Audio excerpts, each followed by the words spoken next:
let's go for it. Just a few more seconds, but yeah, I see it. We're live streaming as well. Dan will confirm when we're live streaming.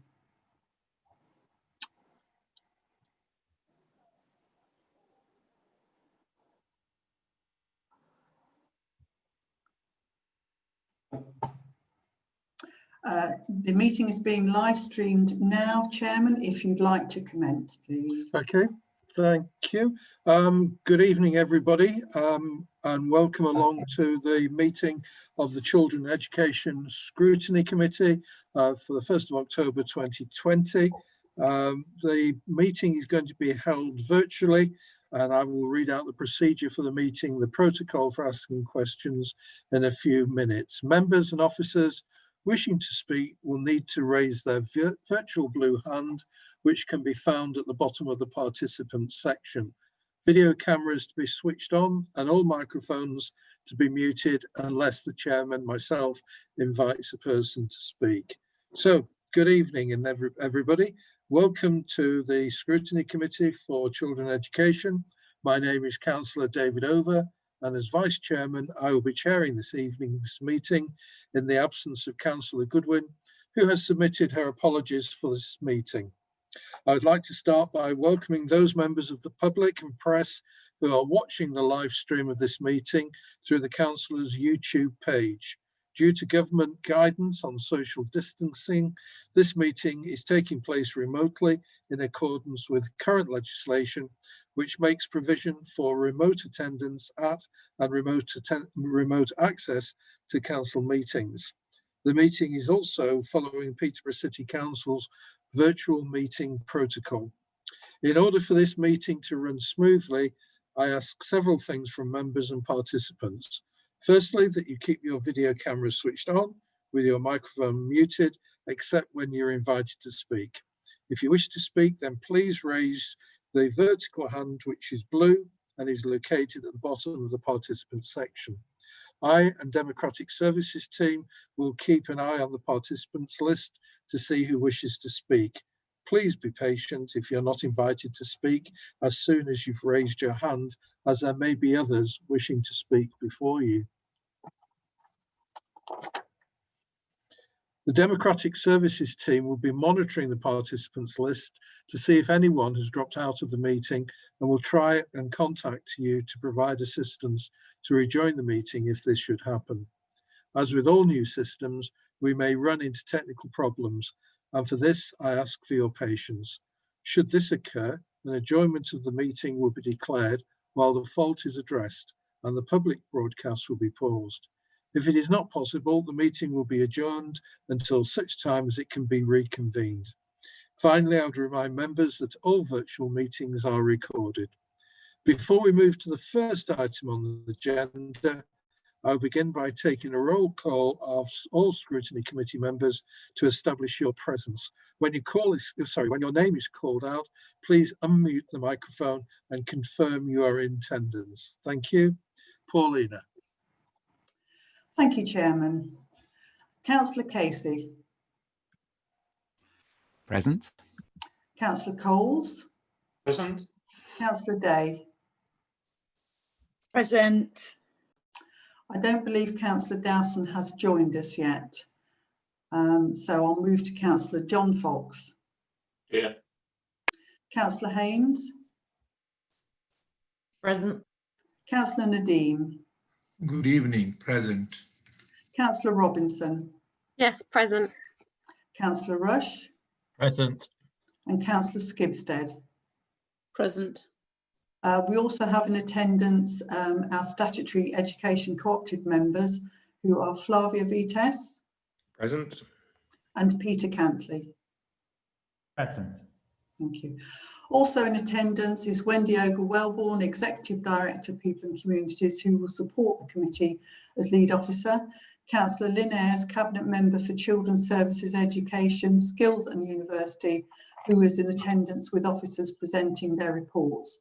And I will be supporting the committee in my role as Democratic Services Officer. There are also other members of the Democratic Services team in attendance who will be supporting the meeting in the background in case of any technical difficulties. Chairman, would you like to move to agenda item 1? Thank you, Paulina.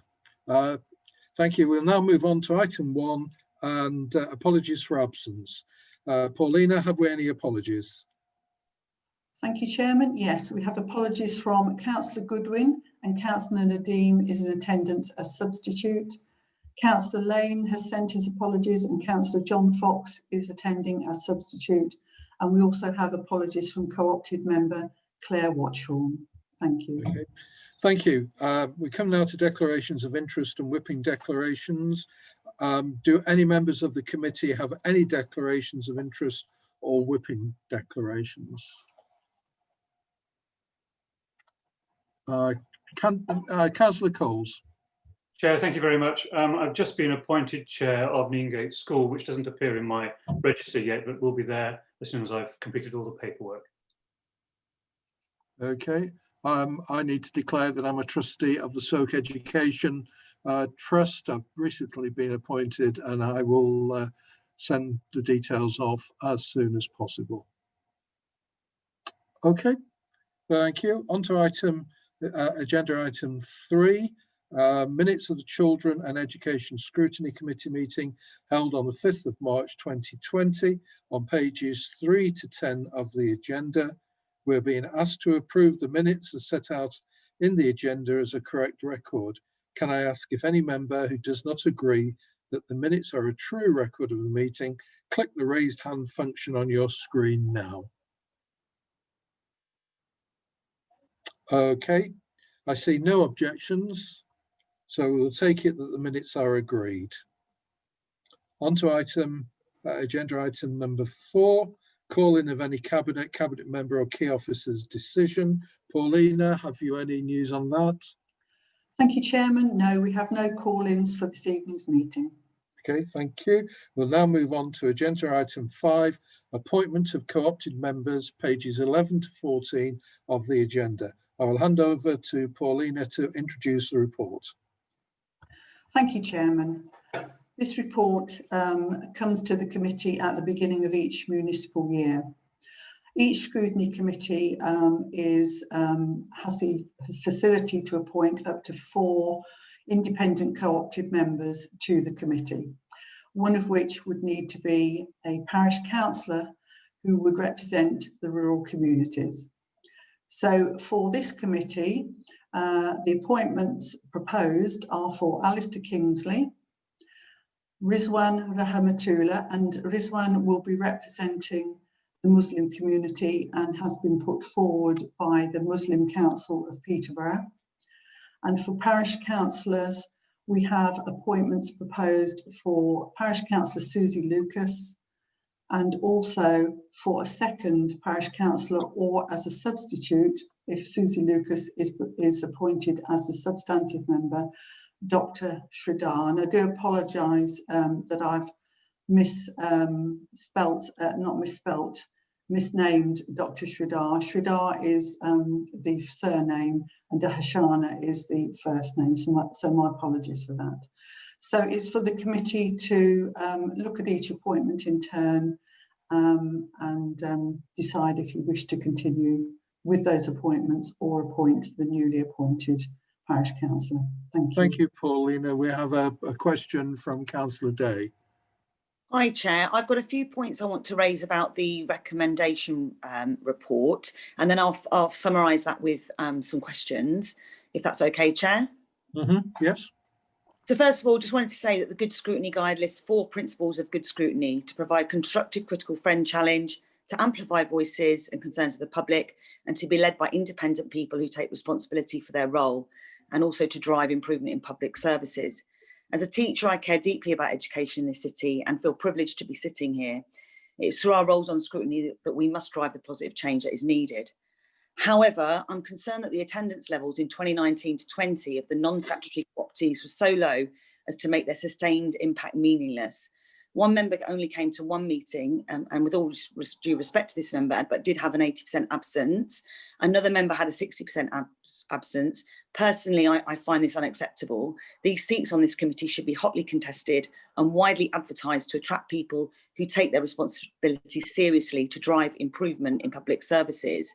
I was told back in May that there wasn't an election, those seats would just roll over. I'm now questioning that, and I feel we could have been looking for nominations further from either the Muslim Community, Racial Equality Council, SACRA, or the Teachers Union, or FE or SEND representatives. I'm sure there are plenty of willing people from such organisations to take this role seriously.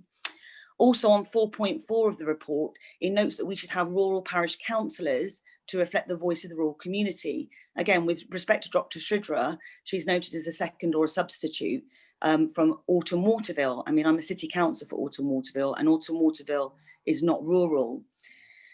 Also, in the most previous appointment of a co-optee on the 18th of July, Junaid Bhatti was recommended to represent rural matters, representing Bretton. Again, this is not a rural area, and it's not going to represent that rural voice. So it's concerning, despite the principles of good scrutiny that I've laid out earlier, that recommendations put in front of us today do not include a parent governor representative. In our own committee's governance, it does not explicitly state that the parent governor has to represent maintained schools, LEA schools. 80% of our children attend academies. We push to see Sue Baldwin, the Regional Schools Commissioner, because of this fact. We know it's really important. Other authorities have parent governments from academies, and this needs to now change here in Peterborough, as this unstated rule is stifling opportunity of a true reflection of our school community. We have discretion here as voting committee members to ensure we have sufficient and effective input from specialist co-op team members, and I personally will be rejecting recommendations currently set out. We do not benefit by maintaining the status quo or allowing this process to continue to be confusing and absent of effective due diligence.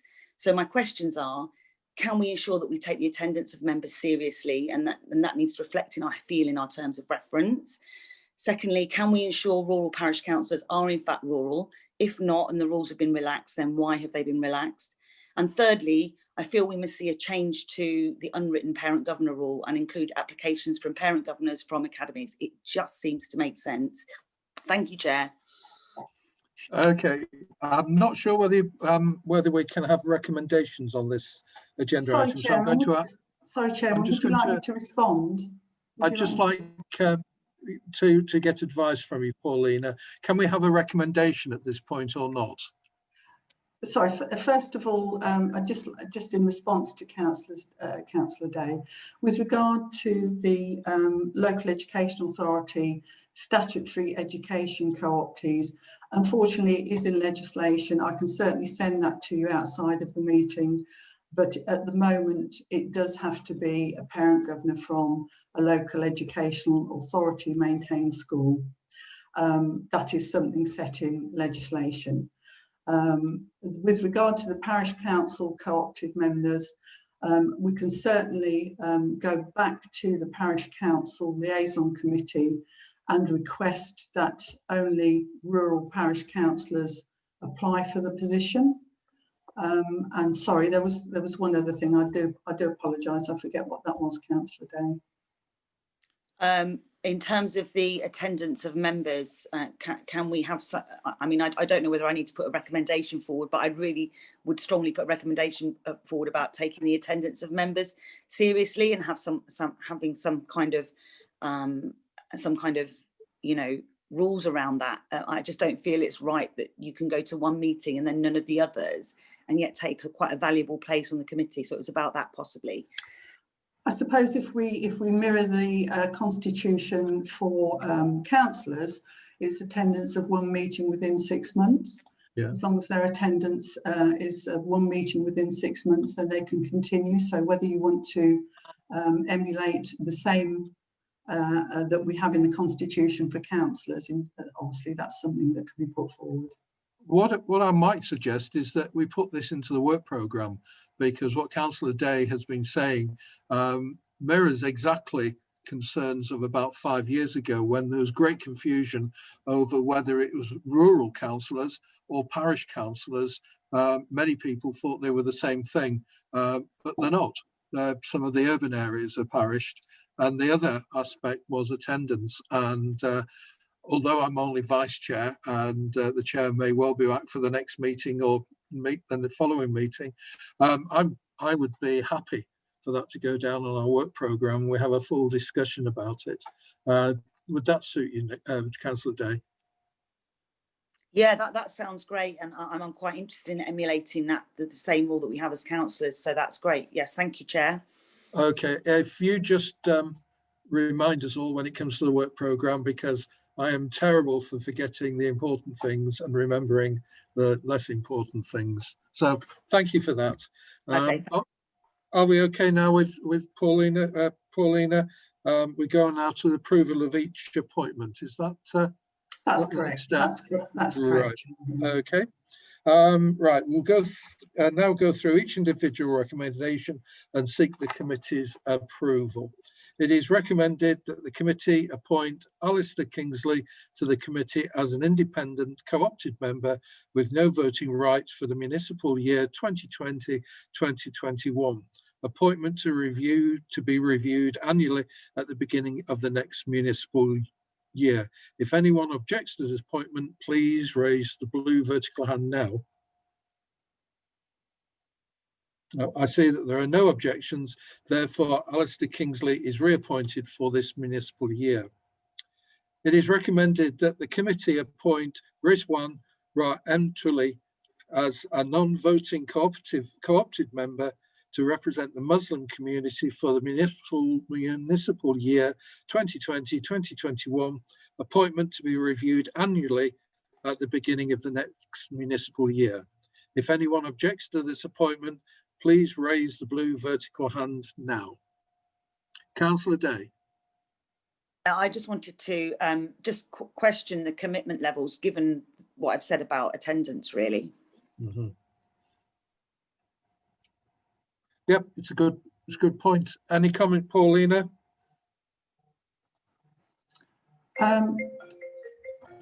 Sorry, thank you, Chairman. Only to say that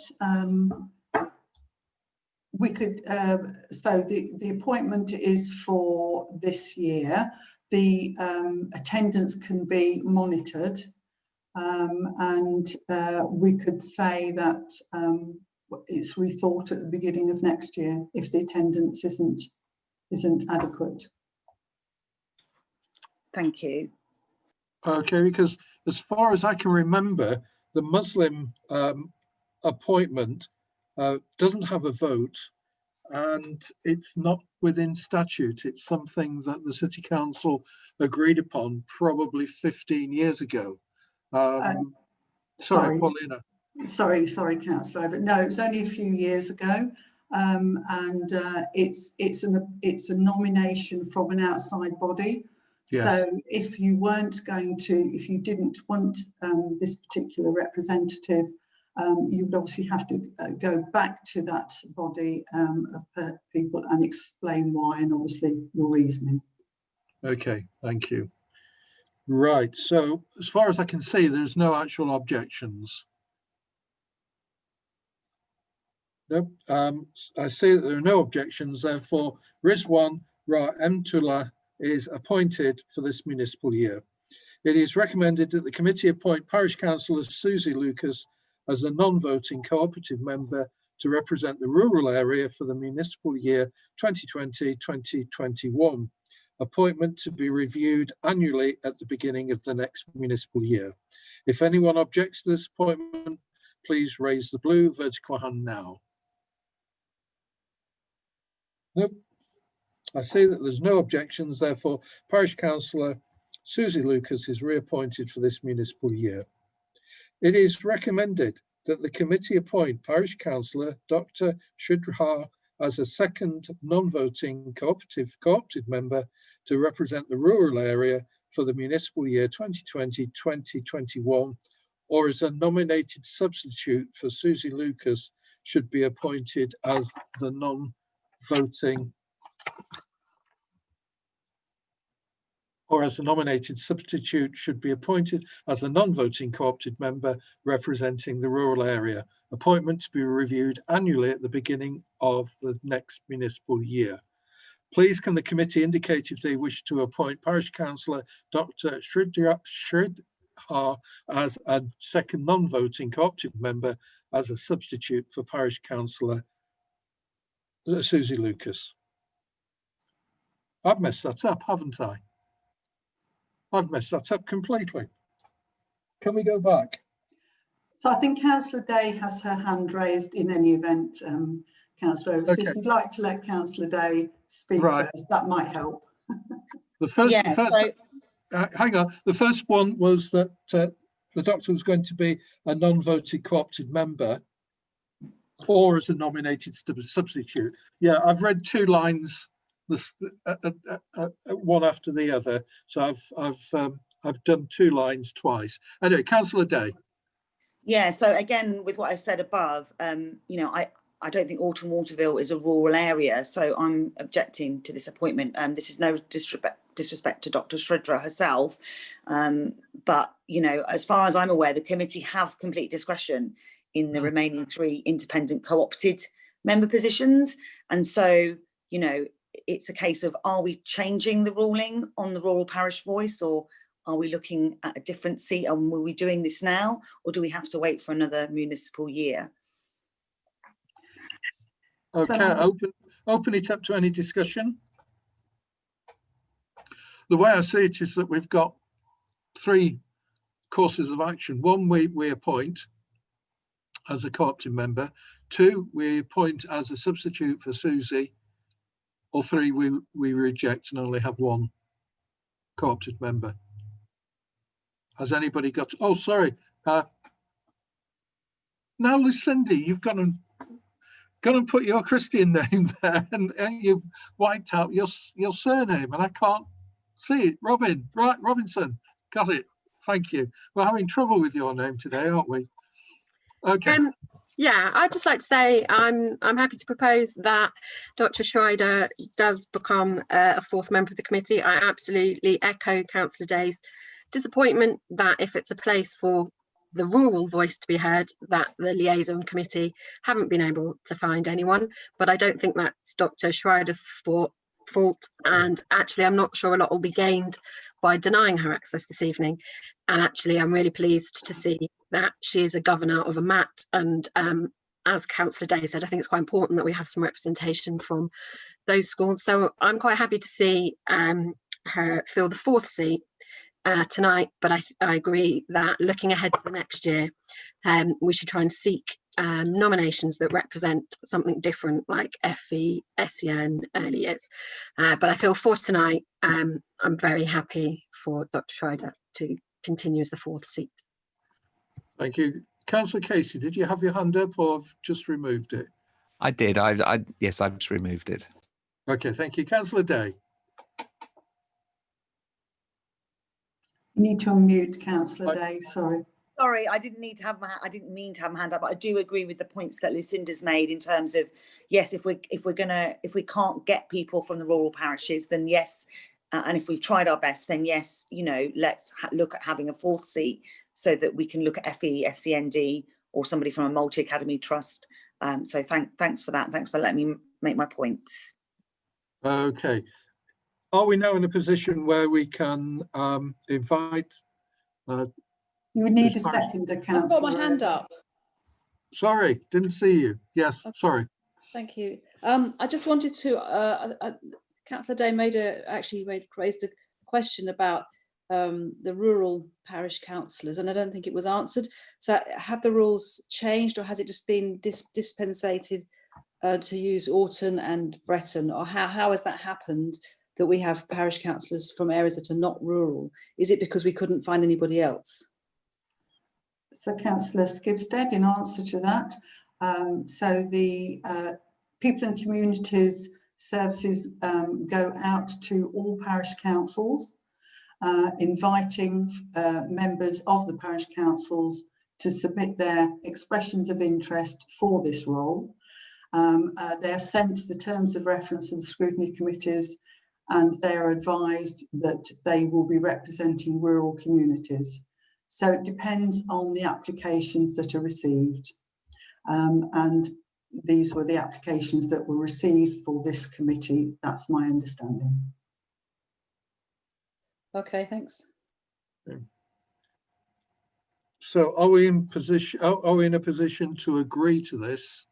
Chair, you would need a seconder to Councillor Okay. Robinson's proposal. Right. Have we got a seconder then? Any seconder? Councillor Coles has got his hand up. Oh yes, yes. Councillor Coles, you going to second? Thank you, Chair. Yes, I will second that we approve Dr. Darshana Sridhar as a fourth member of the co-opted members of this committee. Okay, thank you. Are we in agreement? Yes. Okay. Thank you. Now all the appointments have been made, and we should invite all the co-opted members to join the meeting and welcome them. And if you can do that, Paulina.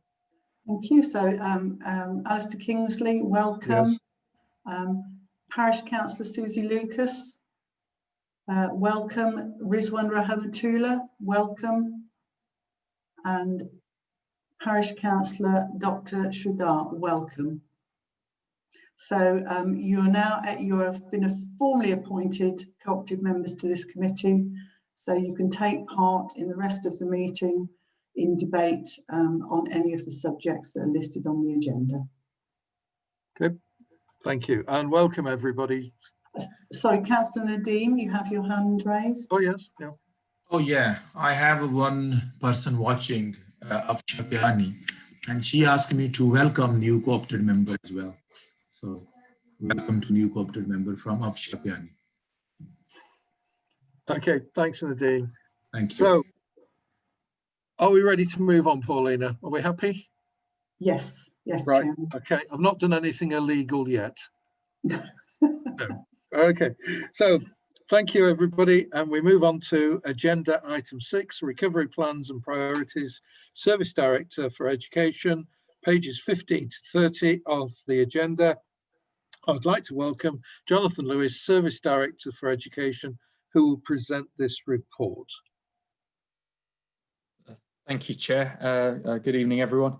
The report I've put in front of you essentially captures, I think, the journey we've been on through the last 6 months. We've obviously been through phases of school opening, early year settings, engaging and being open to various pupils and children throughout. And what I've tried to do in the report is really capture where we're up to and what the next stages hold. The report is split into 2 sections. The first section is all around our current response to COVID. I'd like to acknowledge in 4.4 of the report and make real reference to this, how well the education sector has responded in Peterborough. I think we need to be incredibly proud of the fact that people have worked together. We've cooperated throughout. We've used the skills and expertise that are in the city. We've worked collaboratively with Cambridgeshire as well, which has really created capacity. And I think that's led to us being seen as an exemplar, certainly in the region, if not nationally, for the work that we've done. And in 4.4, I have picked out some individuals that I hope the committee will recognise with me as playing a key role. So Julie Taylor, who you previously met, has led the CEOs Forum for the Academy Trusts, which I've been at every meeting, and we've worked together to solve issues on a weekly basis. I'd like to thank the leads for primary and secondary groups, so Ben Wilding and Scott Hudson, who have supported their heads to effectively deliver during this stage. And I'd also like to make special reference to our head of SEN, who has pulled together the special heads to work collaboratively to make sure we open our schools safely for the most vulnerable children that we have. I also make special reference to the Department for Education. That it's been a really challenging time for them, and we've had some great support from the Regional Schools Commissioners team, and that's really helped us to be ahead of the game and make sure we are well placed in our response. So just draw out what's in Appendix 1. This is the highlight report. This was the middle of September. It's fair to say that the situation has moved very rapidly. We had a huge amount more guidance came out over the August bank holiday weekend. But I have to say from the 3rd of September, when our term started, we have had all schools open throughout. We have yet to close a school fully, and that's certainly not the case elsewhere in the country. And there has been a really positive response from all our leaders to do the very best for children. And I know they all thoroughly enjoy having children back in school. which is a really positive position to be. I thought it was useful to share some attendance data where we are today. As of yesterday, sorry, we had 36,000 children back in school yesterday. That's an attendance rate of about 91%, which is significantly above the national average, which we think is about 86% at the moment. So the hard work that went into things like ensuring protective measures were in school, risk assessments, communications with parents, I believe has paid dividends. We have been watching very closely the attendance of children with education, health and care plans, 86% yesterday, and those children with a social worker are 84%. And at the moment we are working with schools to look at how we support those children to come back in. It's a range of reasons why they're not in school, and we continue to try and support high attendance in those groups. And again, those numbers are higher than the national average, which is great respect to those teachers that support staff and teachers in schools that have made huge efforts to integrate children back. We've had some challenges during this time. The report lays that out. Access to testing has been a big issue for us. We have, however, run incredibly successfully, in my view, our test and trace process. We've been able to negotiate through the CCG to have specific testing for education frontline services, and that has meant that we've been able to keep schools open and ensure that we can continue to provide education and catch up. That's been hugely successful. We have had cases of COVID in the city to date from the start of term. There's been 28 cases across children and staff. Every single one of those has been appropriately handled and the right decisions made backed by public health and advice from the Department for Education.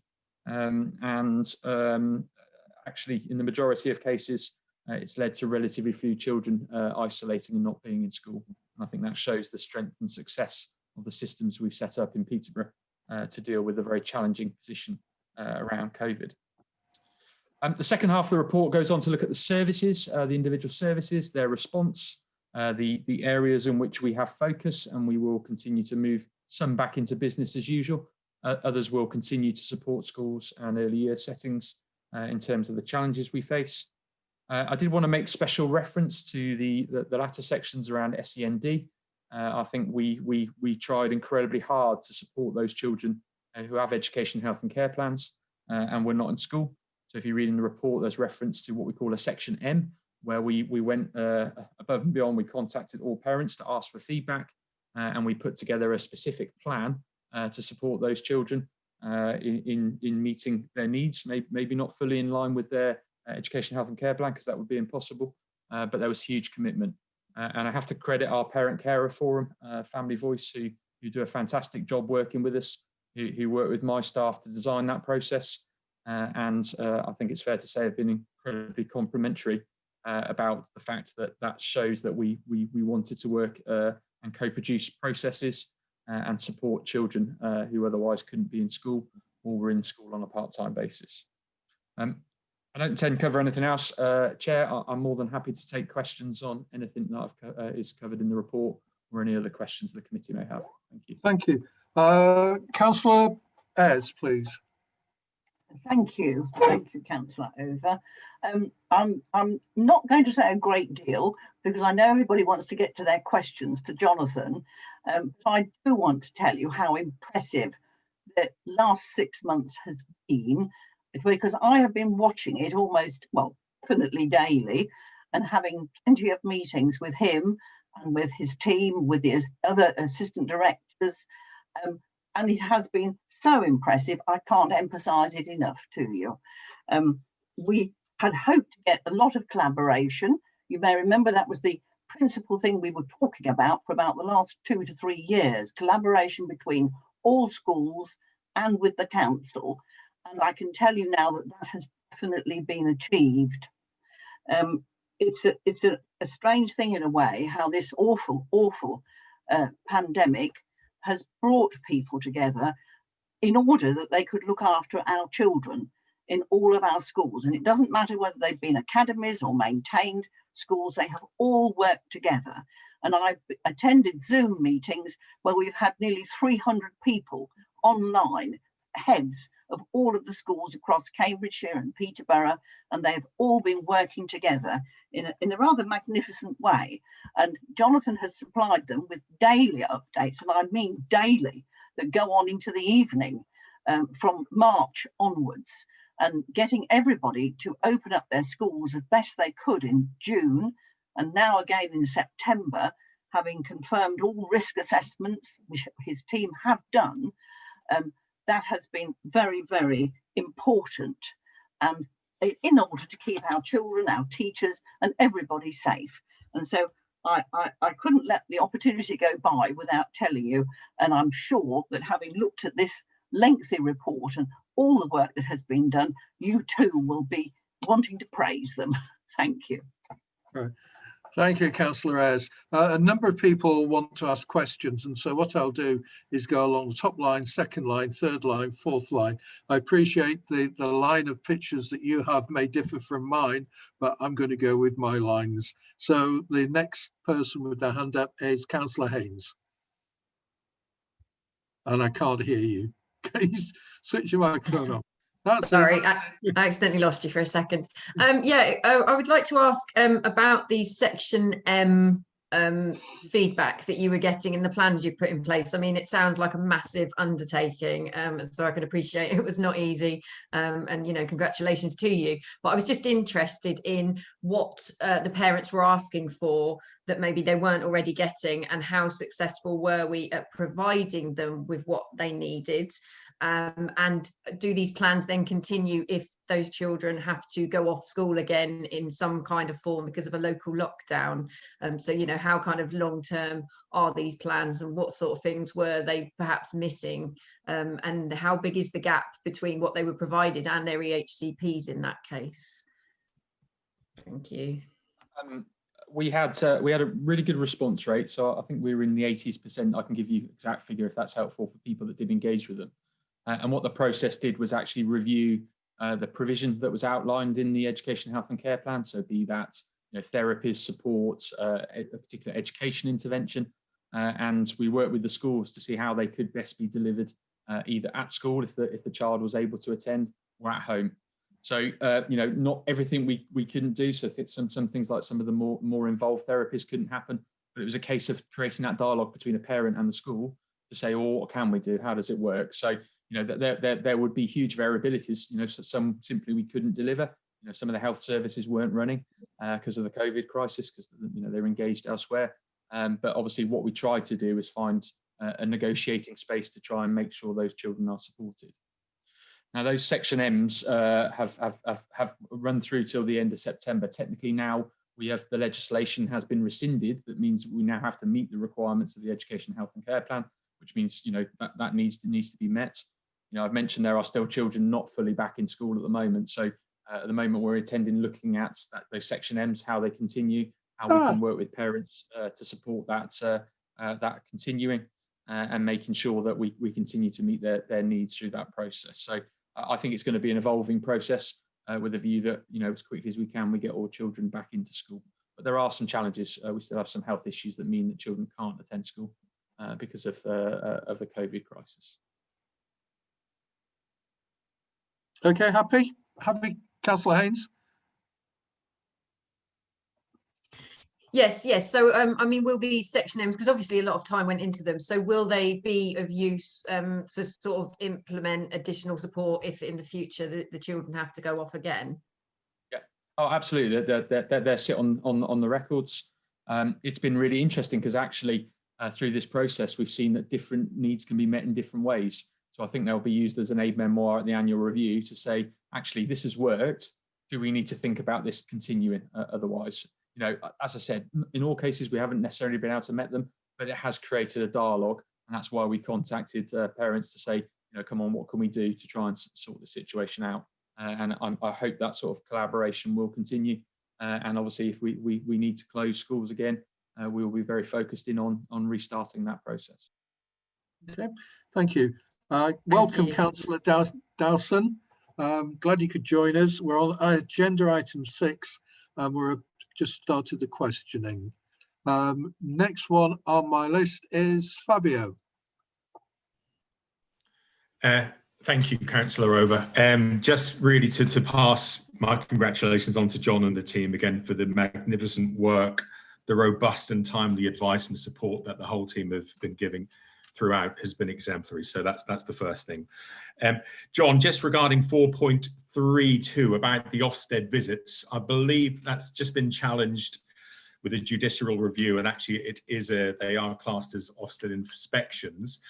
I know that some of the feedback that Ofsted are giving are that they are a wholly supportive and even cathartic process for the schools.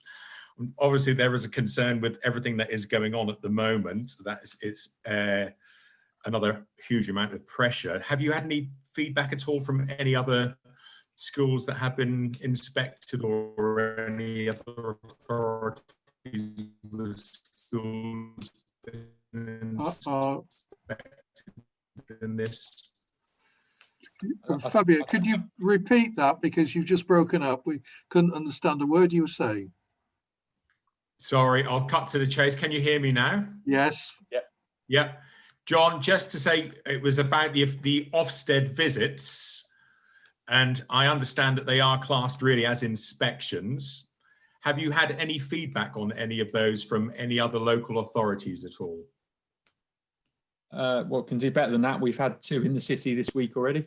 The feedback has been they were very open discussions, very much in line with our expectations. Inspectors have behaved impeccably and worked with our leaders to really try and understand what these are about. So we don't feel they felt like inspections today. They have felt like those supportive visits where schools have been able to show what they've done. And we hope they will get feedback that will support them and other schools in the country about how best to rebound from COVID. So we're very positive so far. We did have a pilot inspection as well, several pilot inspections. So I think we were ready to understand what they were going to do, and we've certainly briefed our heads to make sure they understand it is not a full inspection. Fantastic. Thank you. Okay, thank you. Councillor Robinson, please. Thank you. And yeah, so on behalf of the Labour Group, I'd like to extend a commendation to Jonathan and his team. I've heard heads and governors and parents really praise the efforts by the team and how useful it's been, and a big thank you to all our teachers as well in Peterborough. My question's around the EHCP process. I think the section M's sounded like a fabulous idea, and I think you're right that was leading the way in the region. Compared to other areas. But my concern I've heard raised from SENCOs is about children moving through the graduated response now because of the needs assessment, because of course the difficulty of getting outside agencies and for example community peds or speech and language and other services who have been impacted in the way they can now begin to work. And so do we feel that there may be a new hurdle with that availability of those services for those children? And how will we manage with schools that we might end up with a bit of a kind of paucity of sort of the advice, the information that we need? And how will we get through the education health needs assessment process when we're not able to access the full remit of services that have perhaps provided support and input in the past? I know a lot of this is down to the possibility of doing face-to-face work, and it mentions in 4.51 only where this is critical. So I also wondered, where was the line for when face-to-face work is critical or not? But yeah, so. Okay, one of the pieces of work we did over the summer and into the summer holidays was to map out the needs of our children from services. So we actually used a seconded Ofsted inspector to capture that need. And then start to negotiate with the various partners about how they could deliver a service for a return period and the way it worked. We did have a few areas where we couldn't get that support. They were unwilling to come into school. I have to say, Wendy's been excellent with her links into wider health systems and other parts of the support to make sure that we could access, and that led to more coming on. But there are still some services that are doing it remotely. I think what we're going to be doing is watching very closely success of some of that provision, and obviously where there are challenges, we're working incredibly closely with heads. So special heads on a fortnightly basis. We're meeting very regularly with mainstream head teachers. We will tackle those things head on, but it's going to be really challenging to do that. In terms of face-to-face work, we've got to be very minded of some of the challenges, particularly working with children with special education needs, where things like social distancing is incredibly difficult to manage with some needs, with particular high needs children. We've been really cautious looking at the guidance the department issued about peripatetic staff and how they move around between schools. We've obviously been through areas such as the use of PPE, how we can interact, and we will just keep continuing to monitor where things aren't happening, and we will obviously challenge services that aren't delivered where we feel it's critical to do that. And head teachers are working with us and understand that challenge, because we have to maintain the integrity of the systems we're running around bubbles and the preventative measures. So I think it's going to be a watching game, and we need to keep a really close eye on how that progresses. Yeah, so can we have some reassurance that if a child was entering the needs assessment process now, it's not going to be a difficulty to their case moving forward, that perhaps external agencies and things that we normally would have called in aren't available? That's not going to hold up anyone's process? No, just to reassure you, we're still very focused on the statutory timescales. We will find ways of getting around that. Some of the very specialist support will probably be more challenging. But the pretty standard education, health and care plan, we're very confident we can deliver that without any undue delay.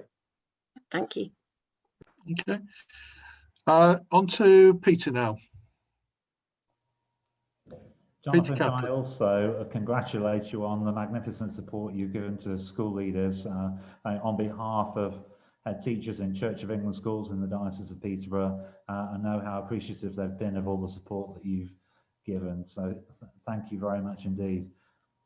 Just noting in your report on 4.12, the increasing number of parents electing to home educate their children and the increasing incidence of safeguarding issues in homes that we saw during the lockdown. I wondered what additional safeguarding measures will be taken to mitigate those risks, and also in relation to 4.13 and the work of the attendance team, are there any trends emerging with pupil groups where attendance is lower than expected across the schools, where there's a particular issue that needs to be addressed? Thank you, Peter. I think you've picked two really relevant points that I think are going to exercise us very much in the coming weeks. In relation to elective home education, we are currently looking at about a 400% higher rate of parents selecting to become elective home educated. We think over half of those are directly as a result of COVID concerns. We have a very thorough process in Peterborough for dealing with education, electively home educated children. We do our very best to visit. We do engage and try to see the learning that's going on. We do undertake, where we possibly can, those safeguarding reviews. At the moment, this is a national issue, very much around understanding, who monitors the different roles. I think Amanda Spillman has commented today, the lead for Ofsted, on the need to look at that particular provision. I met this morning with social care to talk about how we interact around electively home educated children and make sure children known to social care are prioritised, and we keep a very close eye to ensure they are safeguarded. In terms of attendance, I've already said we have got some very good attendance figures. We're very pleased with that. Undoubtedly, within that, there are trends emerging. It's quite hard to get data at the current time because we don't have direct access to daily data from schools. It is clear to us there are some particular groups that are lower represented in terms of attendance, particularly around Eastern European. Traveller families appear to be lower, and my attendance team are being very active to look at those schools where attendance is lower and provide additional support to make sure those children are supported.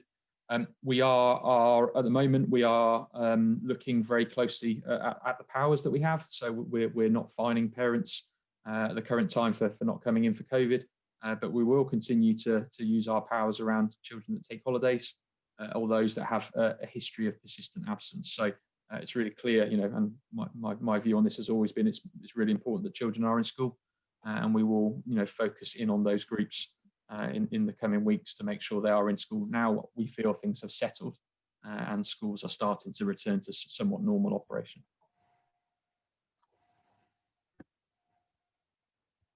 Okay. Everybody happy? Right. Al Kingsley, please. Thank you, Chair. Jonathan, yeah, there's a common theme this evening, which is sharing thanks for your efforts, and rightly so. I think it's certainly noticeable that I think in many ways schools and local authority are even closer aligned now, which is a really positive moving forward. So a big thank you on that one. I was going to ask you about 451. I think Councillor Robinson's covered a fair part of it. There was one strand about education psychologists, which also links in with some of the wellbeing challenges that we've had for some of our more challenging youngsters, and about whether there was going to be sufficient capacity or any creative measures to support that in the coming weeks. And then there's a completely unrelated one. In terms of coordinating with LA schools, is there any way of sharing some best practice or extra capacity for best use of catch-up funding? I'll start first. I think it's important we recognise the Education Psychology Service. They have been a real stalwart of this challenge. So as well as doing all their statutory work, which they've had to do at a distance, we've used a lot of Zoom and Teams to undertake that provision. They've provided some really key information for schools around bereavement. They've provided one-to-one support for head teachers and have done a whole school support throughout that. So well recognised in that area. We continue to struggle, as most local authorities do, around recruiting education psychologists. We have a proud record of growing our own and routes through that, and we've been recruiting abroad, which has been successful recently for that purpose. I think the strain on these services we probably haven't seen yet, and one of my concerns is the limitation of funding in the high needs block is probably going to cause more challenges going forward. But I have to say, I think our EP service is phenomenal, and they've done a great job to meet all those needs, and I'm not concerned that we aren't trying to do everything we can to support those children. In terms of catch-up funding, yes, we've done quite a lot of work on this. One of the initiatives we've been discussing this week is actually a workshop for schools in Peterborough to come along and share their plans, what they see as working for catch-up. We've been working recently more closely with the Education and Endowment Foundation, who want to come and do some work in Peterborough, and we hope that with them being based here, we'll have a quick route in. We've also done a lot of work around the National Tuition Programme. We're brokering on behalf of our schools through a research school in Suffolk to work together to try and use the capacity we have in our own schools to deliver tuition and maximise the government funding to support. So I think it may be timely, Chair, if you're happy, we'll bring back in my next report, I think it's in December, some feedback and some views on how catch-up is going, some of the issues that are arising and some of the solutions that we think are having an impact, if that's helpful. Yes, thanks, John. We were talking earlier about having a space on every education scrutiny committee's agenda for schools and COVID, just to see, or just to keep abreast of developments. So thank you for that. Councillor Susie Lucas, please. Thank you. Of course, I'd like to add my congratulations as a parish councillor and as a governor. I've had a lot of very positive feedback from staff on the excellent support received to schools from Jonathan and the education team, but to Jonathan in particular. So thank you so much for that, particularly in rural areas. I think everywhere, we've been included in that support. With regard to rural areas, could you say, are there any issues regarding attendance linked and maybe linked to transport and any increase in home education in rural areas that you're aware of yet? I realise the picture's emerging, but I wondered if you got any information so far. Not a huge amount of analysis so far. The data I've looked at, I've been looking at various schools. Attendance looks to be higher in rural schools. Traditionally, attendance is higher in rural schools anyway, so it doesn't sit as an outlier in terms of those figures. In the report, I've outlined some of the challenges we've had with transport. I think we've done incredibly well with our transport, with very limited government funding to support us. We've been able to continue to bus children, particularly to Arthur Mellows, and use those protective measures. And you'd be aware that we've gone above and beyond by insisting on face coverings on buses, which interestingly is now government is now in the government guidance a whole month after we started. So we were ahead of the game there. But I'm happy, Susie, if it's sensible, I can bring something a little bit more detailed back on the rural schools, just pull out a bit of analysis to see where we're up to, because I do think it's important. I'm not aware of any particular different trend around electively home educated in rural schools than I am in mainstream schools. But again, I'm happy to provide a bit of a breakdown on EHE for the next time I come to the meeting. And I thoroughly enjoy coming every meeting and presenting. I look forward to that. Thank you. That would be great. Okay, thank you. Councillor Day. Thank you. Just wanted to, thank Jonathan and commend Jonathan on behalf of the Green Group, but also as a teacher. I know my head teacher at our training day, just before we were about to start, said he was getting daily updates. He's been in all the meetings and he said it's been excellent. And what was quite a worrying and confusing time, difficult time to be sort of preparing to open schools, that advice obviously enabled schools to open as confidently as they possibly can. So yeah, just to kind of echo everyone else's thanks really to the team.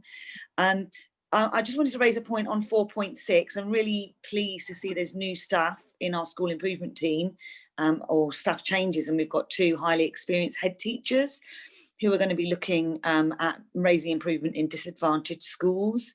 I just wanted if I could have a bit more information about the National Literacy Trust Hub, and what kind of arrangements are those going to be that are going to be made to improve outcomes in the city. Also, you mentioned in your report, and I can't remember at what point, but you mentioned about mock exams in terms of the the recent, I don't know how to explain it, but A-level and GCSE results crisis that happened over the summer. And I just wondered, you mentioned that, and it's true that mock exams are not always marked the same or carried out in the same way in our different schools. And actually lots of schools use those mock exam results. But I just wondered if there's any possibility of our schools exploring the alignment of the way that we deliver mock exams. Also maybe looking at increasing data points. I mean, for example, I had quite a lot of data points. I'm always assessing my pupils. And so I was able to make really good predictions on the grades. And given that we don't know if there's going to be more lockdowns or what's going to happen again, I just wondered if that's something that could be like implemented across our schools, really. Thank you. Okay, can I start by saying it's not all me? I haven't done all this myself. I've got an amazing team, so thanks for recognising that. They make me look good, and I'm very grateful for them. I think some of them are watching, so thank you for my team for doing that. In terms of the National Literacy Hub, it's a very long-standing arrangement we have. It's one of the things I set up when I was in Peterborough last time. One of 3 hubs originally in the country, with a view to supporting the development of literacy. Through early years, through initiatives and programmes, through into primary and secondary schools. It's probably something I can't paraphrase in a single response. And again, would it be helpful if I brought back an update on the work of the National Literacy Trust and the Hub, and share that at a future meeting? But it's certainly been incredibly positive. And those that have seen it, the Year of Reading is an initiative we've done with the National Literacy Trust, and that's been really, really positive. In terms of the mock exams, I think if I was to ask secondary heads what's the thing that's stressing them the most at the moment, it would be the GCSE and A-level results for A-level process for 2021. And I share that issue because my daughter's in year 11 at the moment and she'll be going through it, and I don't quite know what's going to happen. We have discussed how we may approach it. We even delivering mocks at the moment where we are operating social distancing is going to be incredibly challenging, and that's something we really need to think through, and certain that would be an area of discussion in the upcoming Peterborough Secondary Heads Association, and I'm sure we will align across the city with a sensible way of delivering. Until Ofqual come out with very clear guidance for what's going to go on, I think the role of mocks is going to be incredibly important. So to get that right is going to be key, and you're absolutely right. Teacher assessments are something we will be keeping a very close eye on, because they were very critical this time around. Okay, thank you. Councillor Rush. Thank you, Chair. It seems a common theme tonight that we're thanking everybody, but as Jonathan just said, we shouldn't be congratulating him. We should be congratulating all his team that's worked very hard behind him. All staff at the schools have worked very hard under extreme circumstances. And all I can say from my school, where I'm a governor, that the staff were very much appreciated the letter that Councillor Eyre sent out to the schools. This has been put up in the staff room, and all the staff appreciated that the hard work that is being done is being recognised by lots and lots of people. So it's not a question, it's just saying a thank you to everybody. Thank you, Chair. Thank you. And finally, by the looks of it, Councillor Nadine. Thank you, Chair. On behalf of my constituents, I also would like to commend and thank Jonathan Lewis and his team. Great work they have put in during the pandemic. But what we've been hearing, I mean, this work is not done as we've been hearing that the second wave, it's on its way. Jonathan, my question is, if this happened, what will be your strategy to deal with this challenge? Because as a parent, we are not expecting another lockdown and children sit at home. Thank you. Thank you. I think that's a really important question, and it's something that all heads have been focused in on. There is a requirement by the end of September that schools are ready to deliver a remote education offer. When we closed last time, schools reacted to it, did incredibly well. It took some time. I think this time schools have plans in place so that distance learning can be switched on immediately. There is a particular document called the Contain Framework that lays out the response that we will have depending on how severe a further wave is. At the moment, data is looking really positive. Some way off that, but we will be ready. We as a local authority, we've provided a huge amount of learning resources online. There's the National Oak Academy that is also providing and out there. But yeah, heads are ready, and we have a strategy to deal with it. Up until the point we have to close, we will continue to run and support our children, and plans will be in place if there is closure that we will continue to support vulnerable children and key workers in school. There will be no full closure of schools. So I think we're very much ready for it, and everyone has been discussing this within their individual schools. Okay, thank you. And Councillor Robinson. To be fair, I think Councillor Casey had his hand up before me. I wanted to ask a second question, and I don't think he's asked one. So I'm happy to defer to Councillor Casey first. His hands just merged into all those books in the background and the blue files. Can't see a thing. Okay, Councillor Casey. Thank you, Chair, and thank you, Councillor Robinson, as well. It's always difficult coming at the end of loads of questions and loads of praise as well. So I can only echo what everyone else has said about all the support that's been given to schools. I've got a couple of queries though as well. With the exams and with the testing, have we considered open book exams, or are those being considered in the echelons of Ofqual? Because I know some of my pupils have done open book exams, and actually they're probably more testing than normal exams, because you're expected to know more, but it's actually organising information, which in the information age is one of the core skills going forward for the next 100 years that we're going to have to learn how to do. The other thing that came up in a governors meeting recently was the impact of lockdown on households moving and people moving, and the churn. Have we seen an impact on that on schools and pupil numbers going forward? And is that something to be looking out for over the next couple of years or so? It's really sort of flagging it up early on. In relation to exams, I think the government steer is they would like GCSE and A levels to run exactly as they have run previously. I think that is the line. What concessions we are aware of is they are talking about narrowing the curriculum in certain subjects, so less expectations for certain elements going forward. I think an open book exam sounds a very interesting model. I've done them myself, so I think they are quite challenging in a different way. I kind of, hark back to when I was doing my A-levels and GCSEs when we still had coursework, because I think that was a fairly good way of judging progress and learning through that medium. Unfortunately, that was removed in the reforms of 2010 and 11. So I think we're looking for a model based around the existing structures. In terms of the impact of lockdown on churn and movement, my perception is that it has slowed down.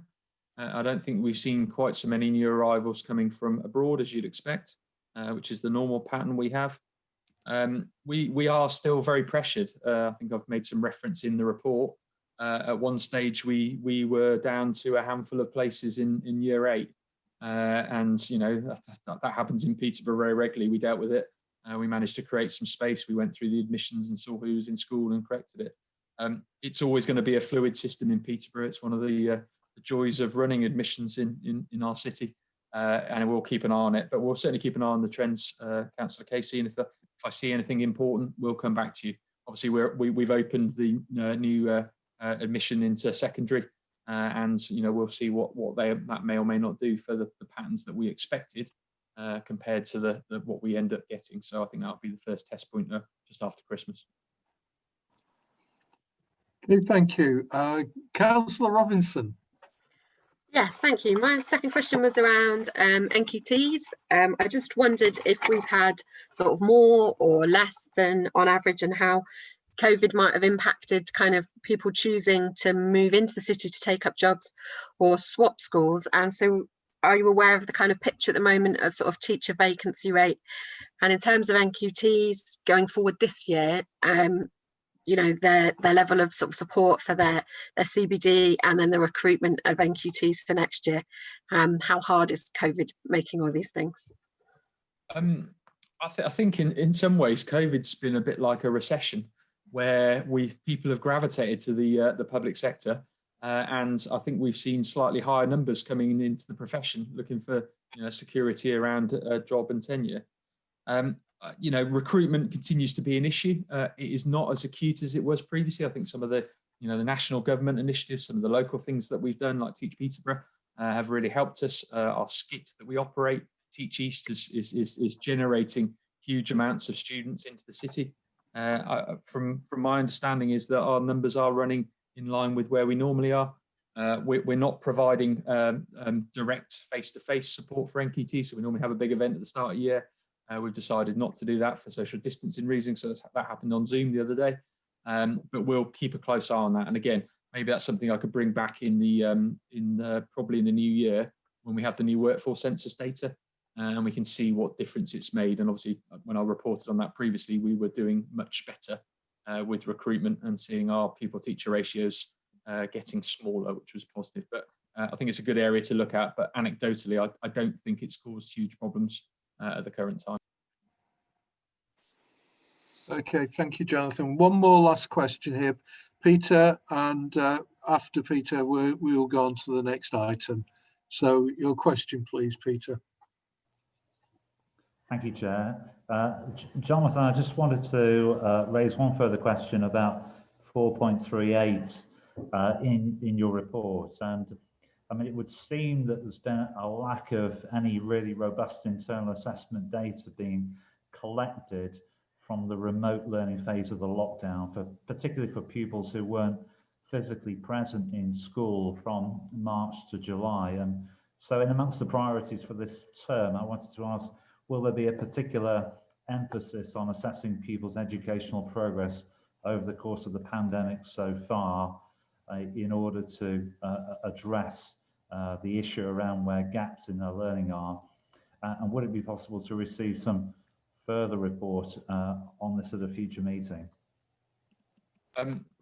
Yeah, I think most schools have been settling children in. I think the pastoral issues have needed to be addressed first.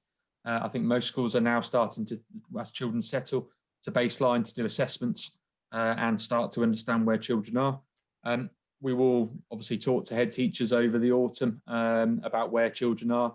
I will certainly see if we can get some information about their position and the gaps. We are learning already that actually lots of children have done very well at home, They've, particularly primary children, they've done very well with reading. They've done very well with maths, because actually parents can support quite well in those areas.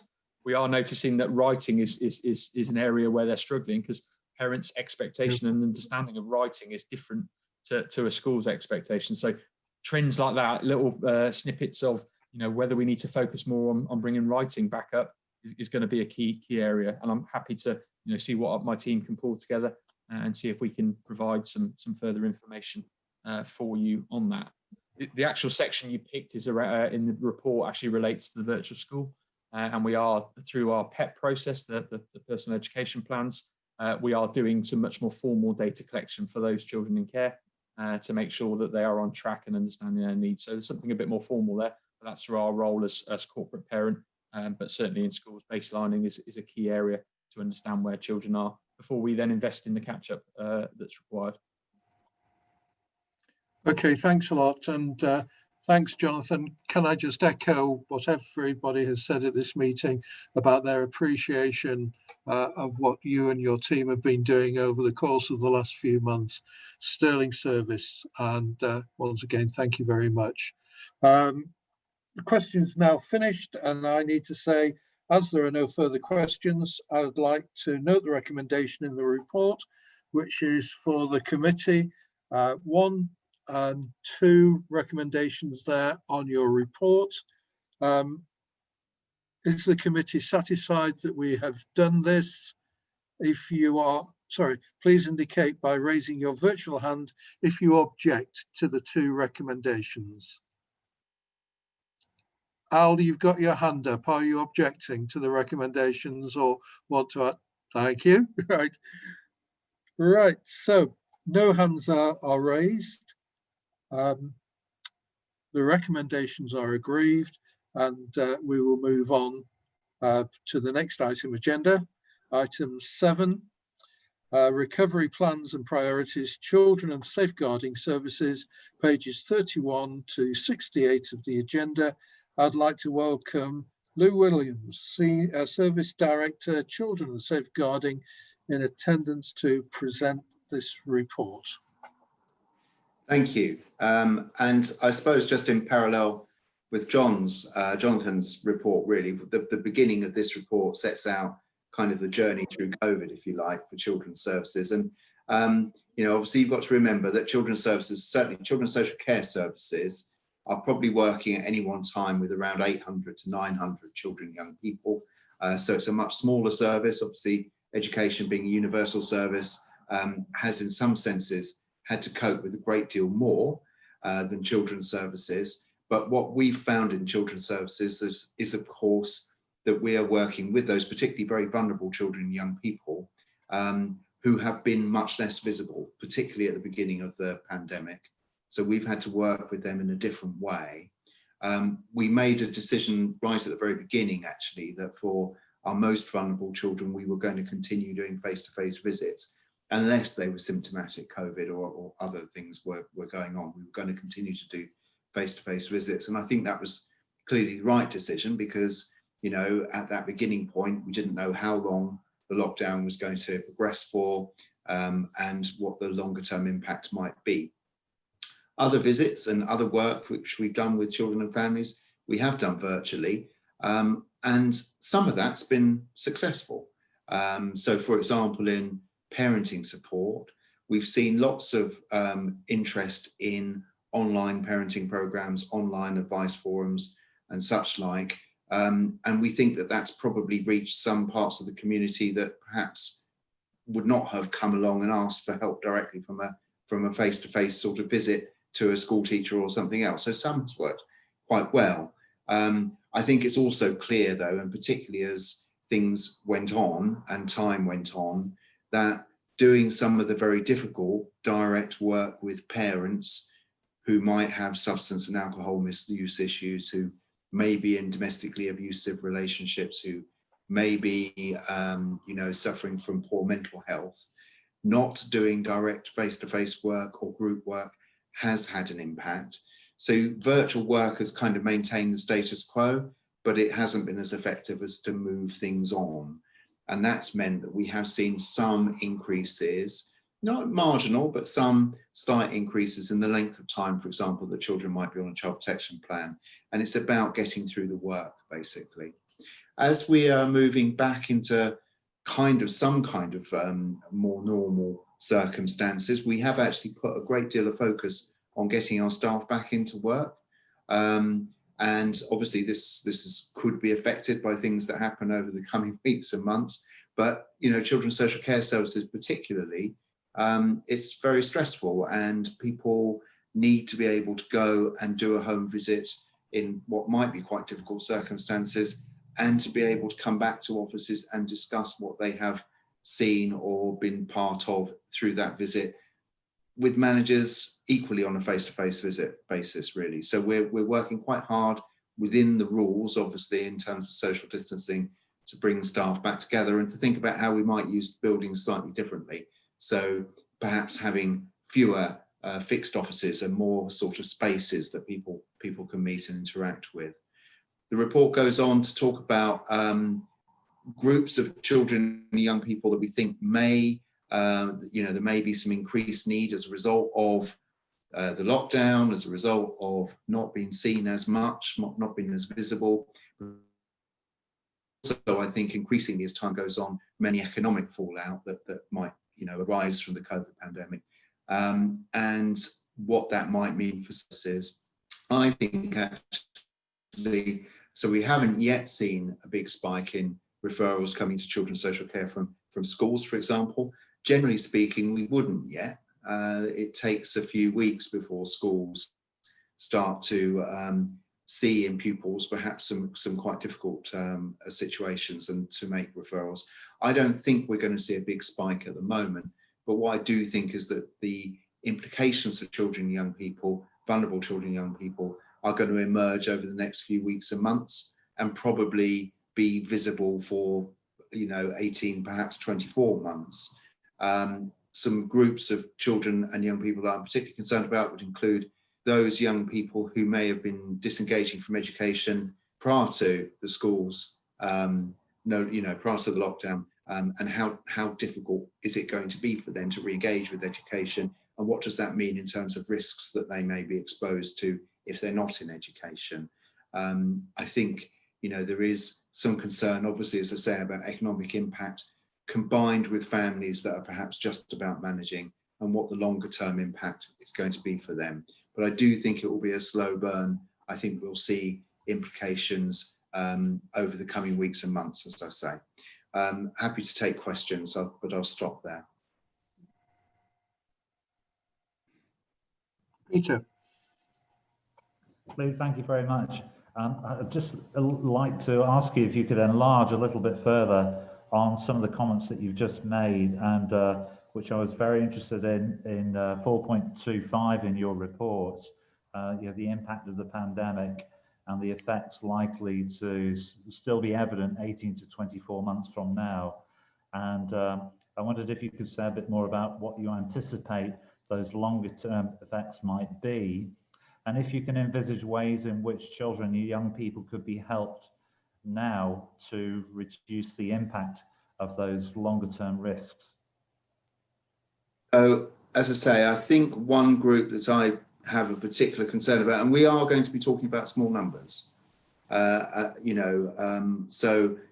group of young people, for example, we're likely to be talking about small numbers. The issue, though, for our service is that those small numbers can result in very complex needs developing, and that then means that the services and support that they need become very complex and bluntly quite expensive. So if you end up with some young people, even a few, very small number of young people who are becoming involved in criminal exploitation or similar, perhaps resulting in a great deal of stress in their family home, become looked after, they are quite often those sort of 14, 15, 16-year-olds need specialist care, and that comes in at £3,000, £4,000, £5,000 per week per young person.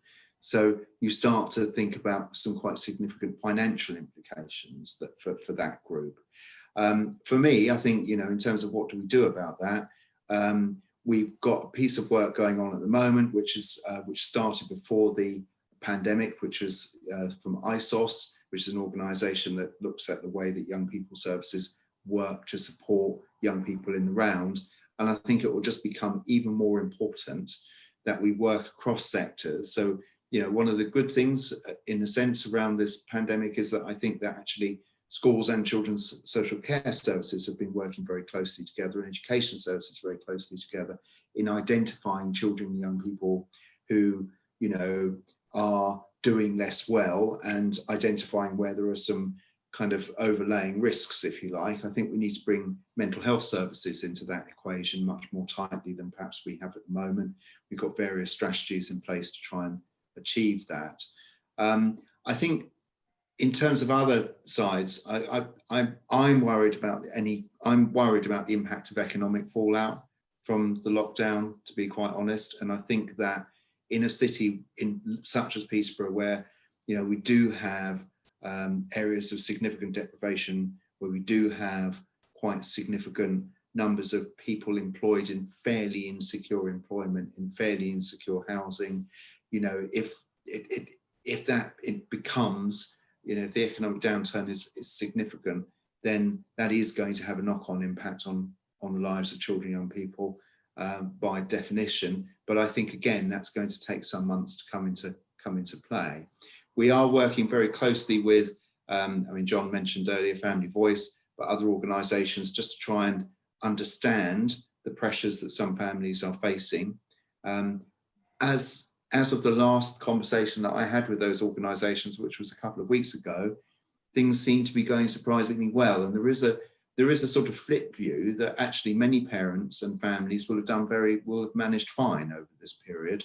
You know, that where the issues will have been on perhaps falling behind in some education aspects, but you know, you can support educational development in school, but actually the impact on children and families may well be less than we think, because they've actually done fine over that time. So I think it's just about just keeping a really close eye on what's changing, where the indications are of growing need from schools and from other sources, and working together to try and fix them, really. Okay, thank you, Lou. Down to Councillor Day, please. Hi there. Just got a couple of questions. First one is about the participation of parents in the child protection conferences, which you've alluded to already, yeah. Really. So I was going to ask if there are any solutions which you've talked about with when you say about your office space, do you mean the space in the council offices? I was just trying to envisage what you meant, and making those spaces areas where you can have new face-to-face meetings that might be a bit more successful. Also, I was worried on your point on 4.28 about the long-term outcomes for vulnerable people in terms of higher numbers of not in education, employment or training. And I just wondered what capacity and plans do we have in place to address this? And I would echo your concerns. I was certainly thinking, whilst lots of children will be enjoying lockdown and actually learning lots of new skills, cooking, baking, all that kind of thing, there would be some children that, you know, may fall through the nets and haven't been enjoying lockdown because they're in particularly difficult circumstances at home. And then a final thing, so it's actually 3 questions. On 4.55, I really agree with you that restarting the Ofsted inspections actively at this point is premature. I would also echo that in terms of education, and I would agree with that. Has there been any more guidance on this? I don't think at the moment it's the time, during this recovery is the time for an inspection into the service. So just wanted to make those points. So first of all, in terms of parental participation in child protection conferences, we have restarted as far as we can face-to-face. Now, obviously, you know, that is a real challenge if you've got a number of agencies. And so we're having to do it in a hybrid way with a screen, but at least the parent plus social worker plus child protector. So there is an independent chair who has a really critical role in child protection conferences, can be at least in the same room, in the same space.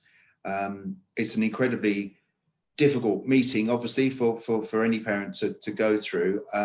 They're relatively small in number. Like I say, there's about 200 children on child protection plans at the moment. And, you know, if you think about that, it's quite unusual for there to be less than 2 children in a child protection, in a family where there's a child protection plan. So you're talking about relatively small numbers, but it's really important that we get that participation as right as we can. We did have to go to wholly remote at one point during the lockdown period, but we have moved very quickly to get people back. In terms of office space, I mean both public access actually as well as for staff. So, you know, we do need to look at, if we got, you know, in the current ruling, if everybody has to sit 2 meters apart for a meeting, then a child protection conference really needs a sports centre quite often, which is going to be quite difficult to achieve. So at the moment they are still hybrid, which manages that, but we are looking for other facilities. We do have a couple of good sized rooms at San Martin House, but I was also actually thinking about for staff. So, you know, there's been quite a lot of comment about how social workers have really been the ones that have been maintaining that face-to-face visiting to families. And that's been quite, I mean, a number of staff will say that's really stressful because they really feel like they're carrying all of the risk actually, predominantly or even more than they might ordinarily. And that's why we've been keen to provide opportunities for people to come back into the workspace and not necessarily to sit at a desk and just type, but just to have contact with other professionals and managers. Because, you know, if you go and do a difficult visit to a child protection family and then your next visit is to go back home, you know, it's quite difficult to have an informal Zoom call, really. So it's just wanting to try and give people that support back. And I would agree with you in Ofsted, in terms of Ofsted. We haven't actually heard from them. I did quite expect to have heard from them already. So maybe they won't be coming to Peterborough as quickly, but I suspect they probably will. They say it is a supportive, not an inspection process. I would say that, just as was commented earlier about schools, apart from anything else, the amount of preparation that we have to go through in order for them to come along, which they don't necessarily see, would make it, I think, is bad timing. But they've not stood down at the moment from that's their expectation. They are going to do some visits, and I'm pretty confident we'll get one of them. Thank you.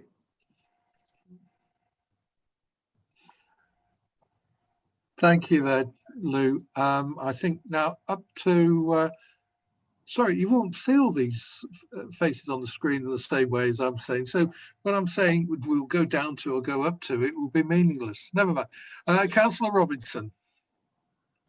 Thank you. And before I ask my questions, I think, Lou, you should never try and guess when Ofsted are going to come. Drives you in circles and it's impossible to guess.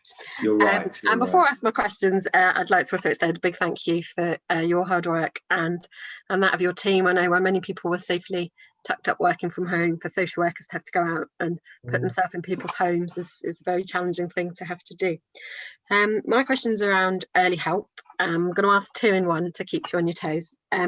So I agree that there's likely to be a high demand. I'm already seeing that myself as a practitioner. And I think perhaps current cases may have suffered some drift because the sort of workers and other people who might have been involved in a case haven't been sort of rightly so available to do that. But I just wondered, in what ways are you kind of supporting, reaching out to schools, getting feedback from schools who are often the leads in so many early help cases, to kind of, as they face this kind of higher demand.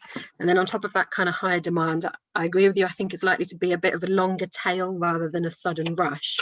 And I know, and of course this comes with increased costs then. So I see that you've put in about a bid to MHCLG. Can I ask what kind of scale is that? Is that just like asking for a few % more than your annual budget? Or are you actually needing quite a considerable uplift in your budget? Because I'm just trying to judge the scale of the problem that might come if you're not successful in that bid for extra funding. Thank you. So in terms of support, first of all, we have a really proactive early help team that reaches out to schools all of the time, actually, and very good relationships between those. And I think, as I said a moment ago, it's been interesting that those groups that are representing parents at the moment are not seeing any major difficulties that are sort of coming through. Schools have, I think, without doubt, been managing some slightly more challenging behaviour from kids just because they haven't been used to sitting in a classroom for the last, so you would expect that. And I think what will happen is that it will take some time for what you might expect to be shaken out from something that's more of a concern. And that's where it will take a bit of time before we'll start to see things building through. You're right, particularly in Peterborough, the model of support in terms of early help is very dependent on schools and other services to do that delivery. And so, we need to be alight and alive to potential pressures within those agencies to do the work. In terms of the bid for funding, we actually put through, and this was very much a sort of finger in the air at the start of the process, which was when you had to put the bid in, of around for a team of staff, basically, for a 6-month period, to come in and support the work of schools and other agencies and to do some direct work themselves.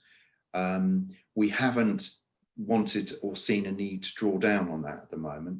My view is that actually it's likely that if we are going to see that, it will bridge across this financial year and next, and we'll probably, we'll be looking at it in that sort of time frame, really.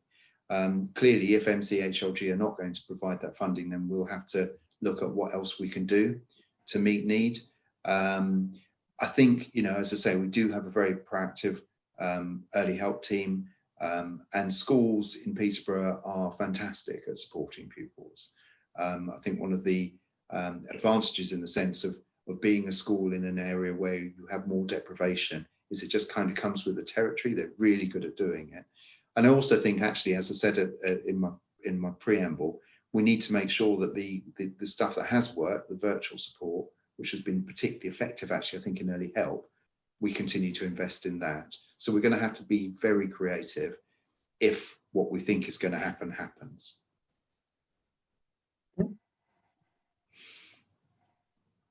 Thanks, John. On to Andy, please. Councillor Coles. Thank you very much, Chair. Very nice to see you again, Lou. Congratulations on holding everything together during this period. I got a bit a feeling of some gloom reading your draft reset plan. I think I'm in danger of asking you to be Donald Rumsfeld and come up with some unknown unknowns. But having looked at the skills aspects with the combined authority, the level of unemployment we might see here in Peterborough is going to be significantly greater than any other parts in Cambridgeshire by the look of it. So how far can you prepare for what potentially could be a really pretty worst case scenario? So in terms of children's services, I think this is more of a kind of community-based response, isn't it? And I think the bits of the report that talked about actually how we need to kind of hold on to, as far as we can, the community capacity elements, the fact that people actually did come together and volunteer and want to support communities, we need to make that work as well. There isn't any number of social workers that are going to be able to go and do that. It's about looking for other ways of working and joining things up, and the Think Communities place-based work that we're also proposing in order to support community resilience is going to be really important. I think most families manage an economic downturn without a negative impact on their children as a direct result. There are some that economic impact will kind of tip them over the edge, and there will be a direct impact for children.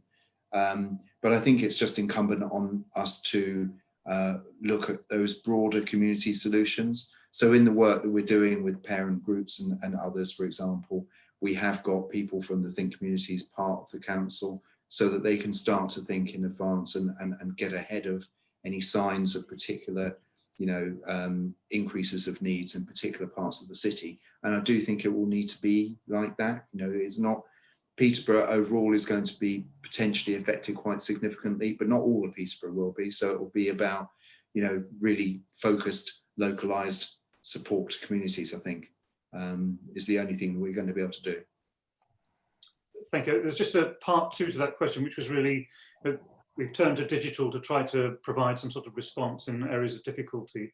Do you think that needs to be developed further? I know you've had mixed experience of it, but if the demand grows exponentially, I think we've got very little else to depend upon in terms of professional contact. So I think the digital stuff has been very helpful for parenting support. So where parents have needed advice, support, etc. And also actually some of the evidence-based parenting programs. So the next stage, if you like, those have also worked well.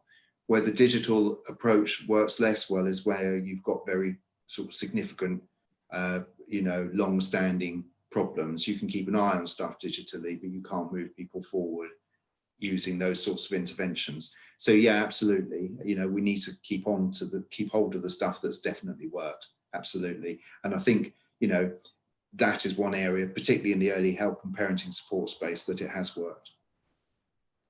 Thanks very much. I just hope that our experience with digital is going to be perhaps as more rapid than we've experienced in the past. Yeah. Okay, thank you. Councillor Skipstead, please. Yeah, thank you. It was a bit similar to what Councillor Coles was just asking about, this financial side of it, but I was just reading 4.19 about families in less secure employment and the fact that the furlough scheme is coming to an end. Have you got sort of plans in place? Obviously at that point things will probably get a lot worse for a lot of families, and I just wondered how that was what plans were in place for that. You talk about the broader community solutions. Is that enough, or is there any way that can be supplemented by any other funding? I think within the council, there's not a great deal of available funding. People go out of work and, are going to be dependent on universal credit for a while and so on.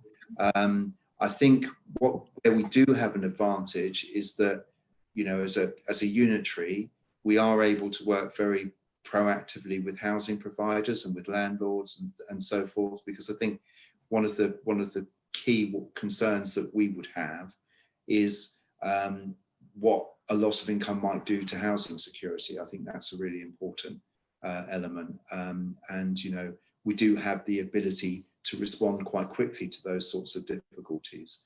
There is, it's very difficult, I think, to really know what the likely economic impact is until it starts to emerge.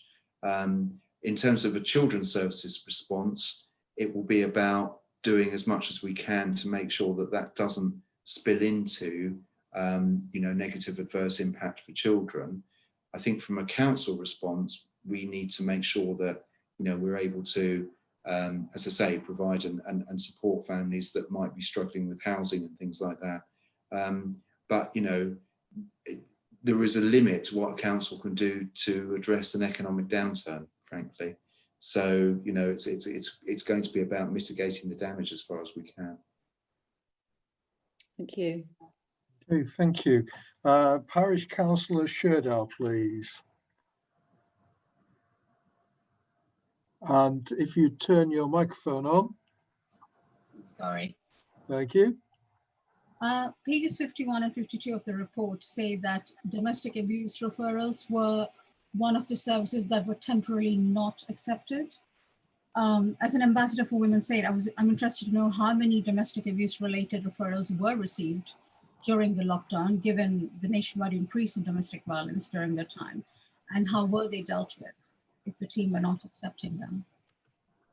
So I wouldn't have that level of detail right now, but what I want to try and reassure you about in relation to that is that this is really about asking the police to triage their own referrals.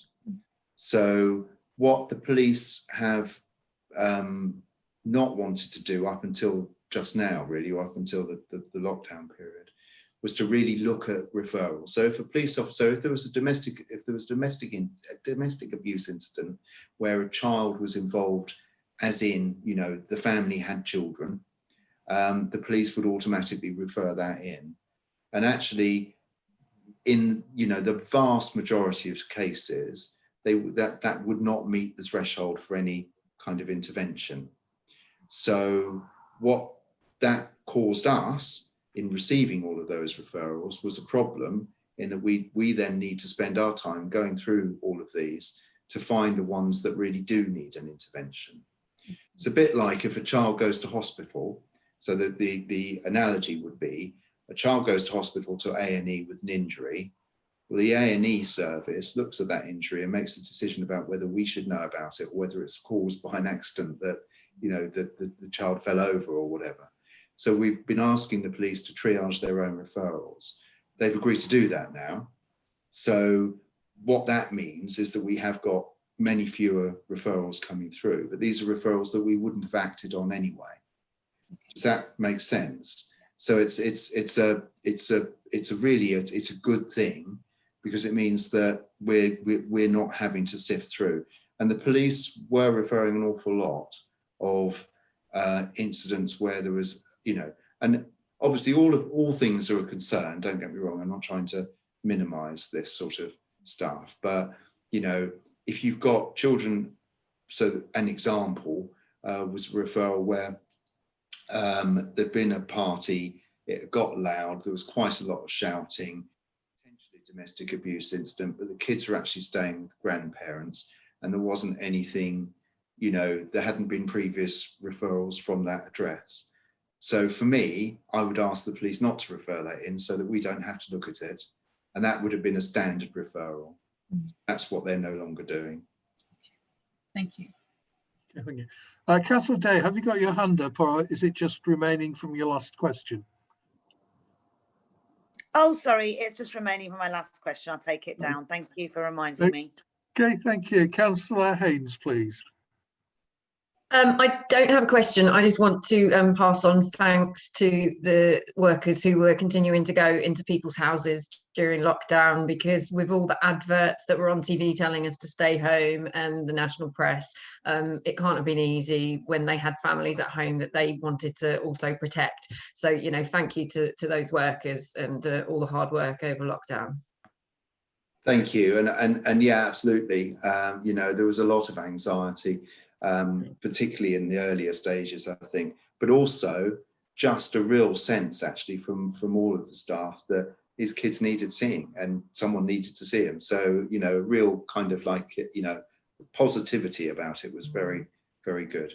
So yeah, thank you. Yeah. Good. And the last question on this item, Councillor Ayres, please.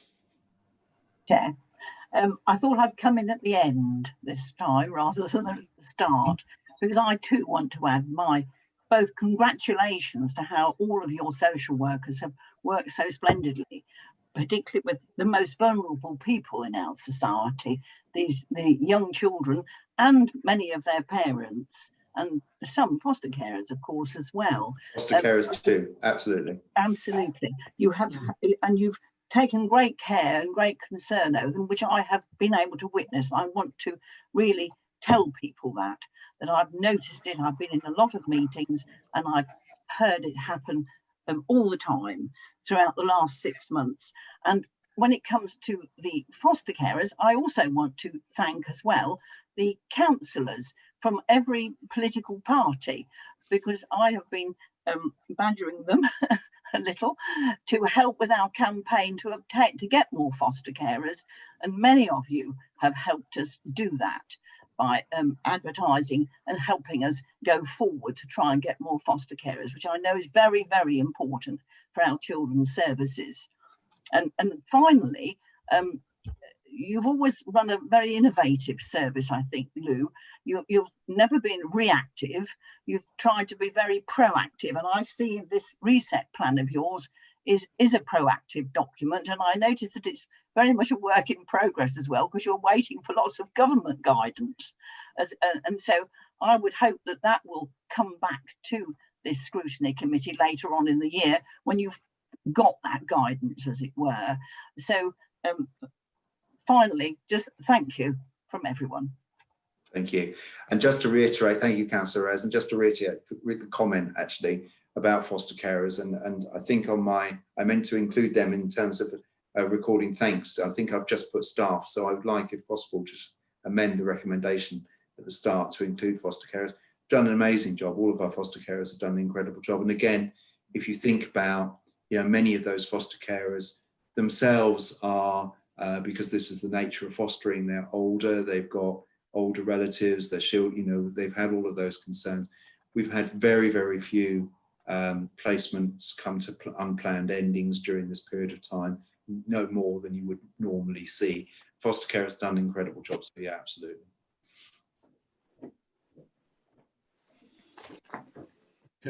Right, thanks a lot. There are no more blue hands, so all that's left for me to say on this item is a huge amount of thanks to Lou and the team, and you've done a sterling job, and social workers going into homes when I would hesitate at times over the last few months about even going into Peterborough, never mind into other people's homes. So absolutely first-class service, and well done to everybody.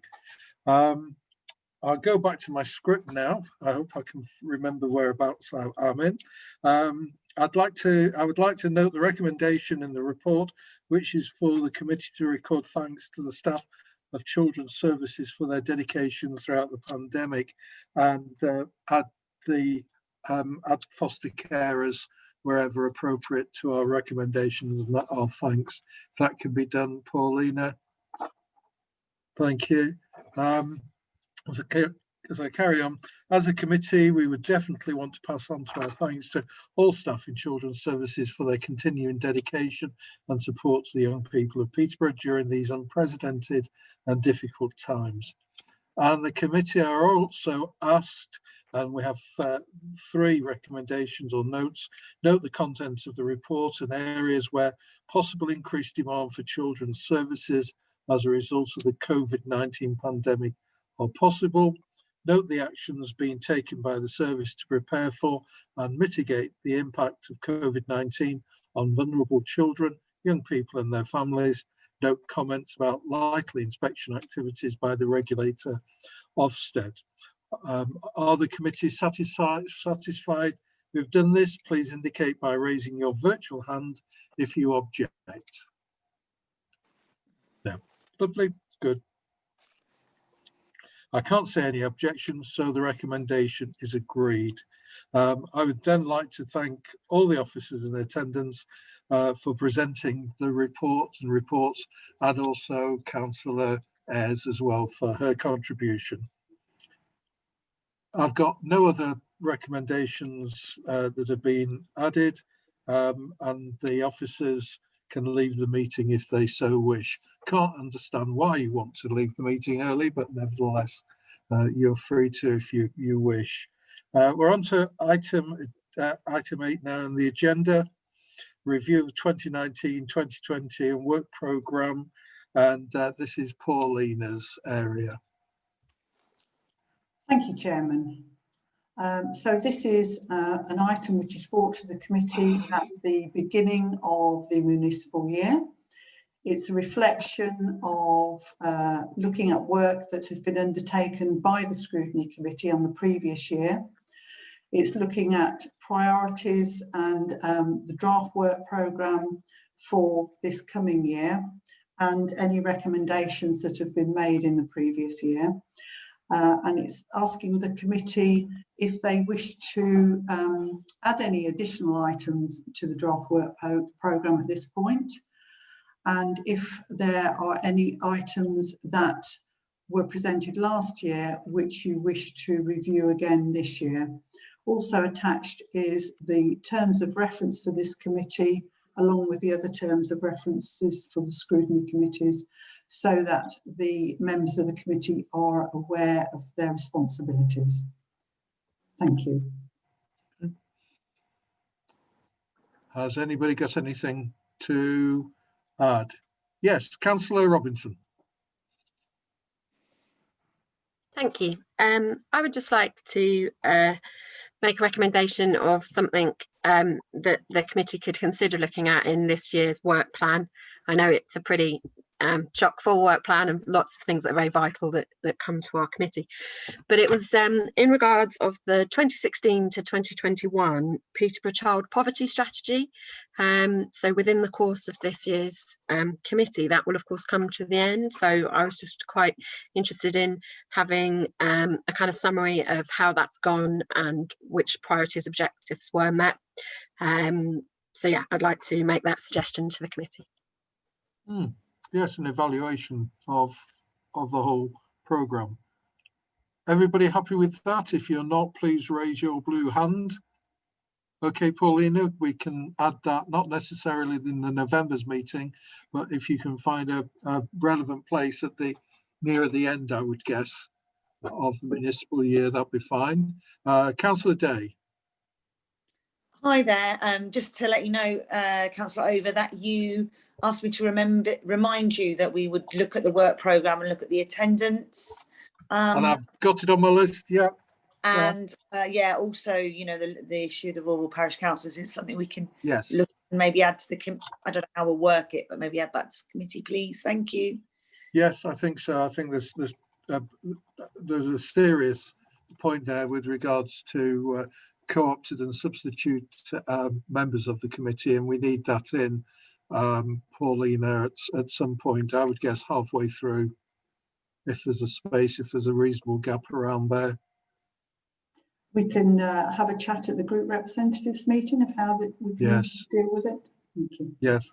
The other aspect was that I think we need to have a space on every meeting with regards to COVID and some kind of update, if necessary, on every meeting, because it's not going to go away. We've got another year of this.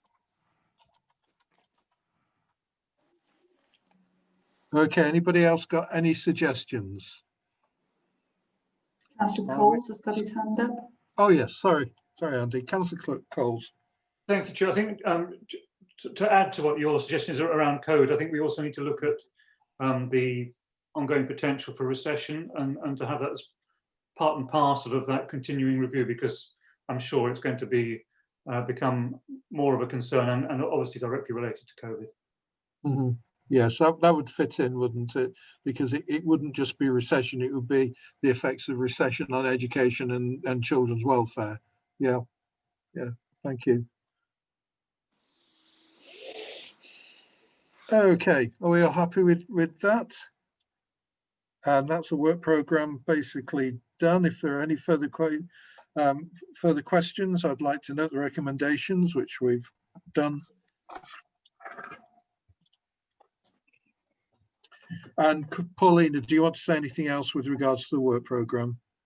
No, just to obviously reiterate that the work programme is a moving feast, and each time that you assess it for the next meeting, if priorities arise and you wish to change the work programme, it's entirely within your responsibility to do that and change as you so wish. Okay, thank you. I think we're done with that, and that's gone through reasonably well with just a few amendments to the work programme. Are you happy with that part, Paulina? Yes, thank you, Chair. Right, so on to item 9, the forward plan of executive decisions. This is the one that I always look at and I think, yeah, fine. And then about 2 weeks later, I think, oh, what have we done? So has anybody got anything to say about those executive decisions, whether we need to look at some of them? Just, the ones sorry to interrupt you, Chair, just to remind you that I did send out the latest version to all committee members yesterday, and that's the copy that you need to refer to. Yes, that's right. Sorry, I'd forgotten about that. So I've got it in front of me and forgotten everything that the previous one had. And you will only be looking at items which are applicable to this committee. Oh yes, we don't want to get involved with environment or anything like that. No. Okay, any requests for looking at any points? No. Okay, thank you. We're not doing too badly. It's nearly 9 o'clock. I was aiming for a 9 o'clock finish. That's good. Agenda item 11. Please can you note the next two dates for the meetings? 9th of November for Children and Education Committee, and then on the 11th, oh joy, joint scrutiny of the budget. Okay, thank you all for attending, and I won't say safe journey home because it's about 2 seconds away for you. So thanks a lot. Thanks for all your contribution. Great thanks to the officers, and good night.